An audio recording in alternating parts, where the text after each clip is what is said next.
şarkılar seni anlatıyor. Gözümdeki yaşlar neden dinmiyor? Sen de gidince canım yanıyor. Etme bunu etme, zalim etme. Evet evet yine ben geldim la. Yine şarkılarda yine bir isyan. Yalan dolan senin aşkın bu mu la? Yeter yeter bıktım yaşamaktan. Gonca güllerimi soldurdun sen. Kalbimdeki nefreti bir bilsen. Ben hasretinle yanıp biterken onun bunun yatağına hadi girse.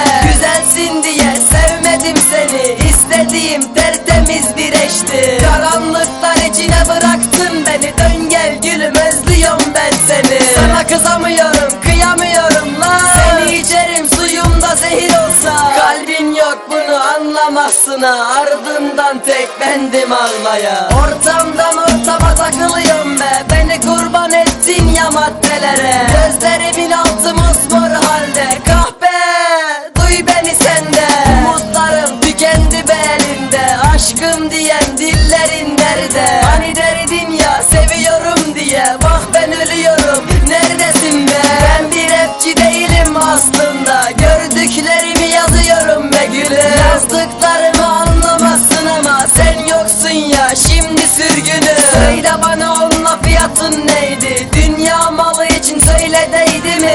Unutamıyorum lan onca maziyi. Sen benim için artık eski sevgili. Git dostum ona sevdiğimi söyle. Uğruna ölebileceğimi, nefes gibi muhtaç olduğumu.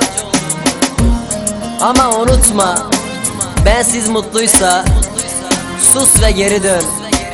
Sus ve geri dön. Şarkılar seni anlatıyor. Gözümdeki yaşlar neden dinmiyor? Sen de gidince canım yanıyor. Etme bunu etme, zalim etme.